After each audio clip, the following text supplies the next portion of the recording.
Добър ден, уважаеми зрители! Включваме се директно от зала Христо Ботев, където току-що женски отбор на Марица записа трета поредна победа в турнира за Купата на България и се класира като победител за финалите в група Б.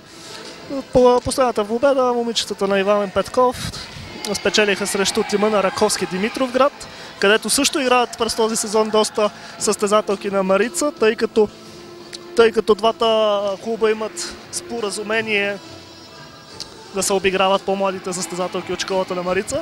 Сега ще ви срещнем с двама от виновниците. Това сътрудничество се случи. Менеджерът на Марица Борис Халачев и старши треньорът на Раковски Димитровград Петър Ташев.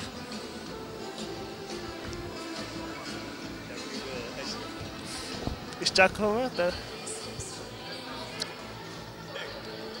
Така. Завърши турнира за Купата на България за Раковски. Продължава този за отбора на Марица. През този сезон сключихте едно партньорство от двата клуба. И първото попитане, господин Халачев, доволен ли сте от това партньорство, което и от обиграването на състезателките? Доволен съм. Мисля, че и за двата клуба е добре. Нещата протекаха така, както си бяхме говорили с тях края на лятото и се надяваме да продължим да работим заедно. Тази година, като имаме повече време, ще седнем по-отрано да преценим как ще продължим така, че да бъде добре и за тях и да ни пречи на нас, и от тук нататък нещата ще се получават все по-добре, да умислят противниците. Господин Ташев вече заяви категорично, че е доволен от сътрудничеството и че се надява и за до година да продължи това сътрудничество. Да, аз и миналия ден го казах.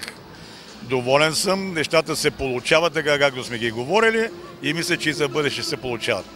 И пак го казвам, това са клуб, който много клубове трябва да внимават и да работят по техния начин. Аз много съм доволен. А всъщност връзката между Марица и Раковски тръгва от доста години назад, тъй като, доколкото разбрахме, всъщност има връзка между треньор и състезател. Така ли е наистина? Господин Халачев да каже откъде е връзката.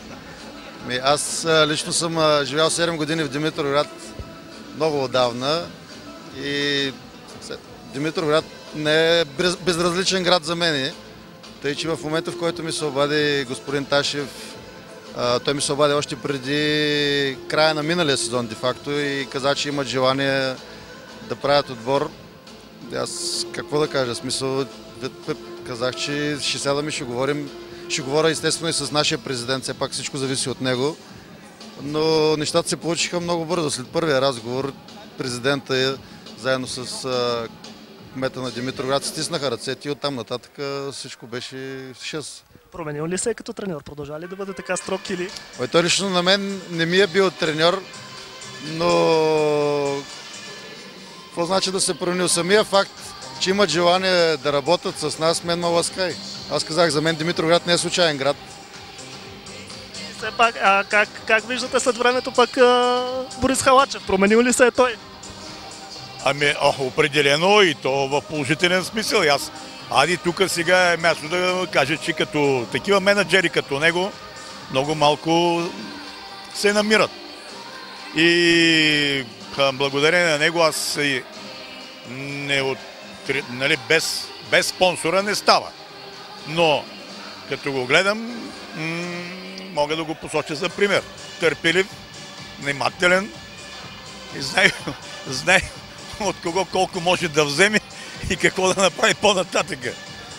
И последно да завършим, вече е ясно, Марица ще играе срещу Бургас на полуфинал. Стряскащо ли е това или мач като мач? Какво значи стряскащо? Тук стряскащи неща няма. Трябва да се отдаде необходимото уважение към противника и да ги изиграем тези мачове, които остават. Аз не за първи път заявявам, че тази година нашата цел е да повторим резултатите от миналата година, да станем шампиони и да спечелим Купа България. Тъй, че за никой не е тайна, че сме тръгнали за там и се надявам да ги спечелим. Ще го направят ли? Убеден съм. Убеден съм. Аз мога спокойно да кажа, че в момента няма кой да им се противопостави. Много благодаря за това интервю, за тези интересни неща, които ни разказахте и да пожелаем успех на Марица, разбира се. Това беше Борис Халачев и Петър Ташев. Както разбрахте, всъщност връзката между двата отбора Марица и Раковски тръгва доста назад във времето и през настоящия сезон двата клуба си обменят състезателки, за да могат да се развиват и да играят повече мачове. Това беше всичко от зала Христо Ботев. Още веднъж Марица приключи с чиста победа участието си в предварителна група Б и се класира като първи на полуфинал, където ще срещне тима на Бургас 2007. До нови срещи!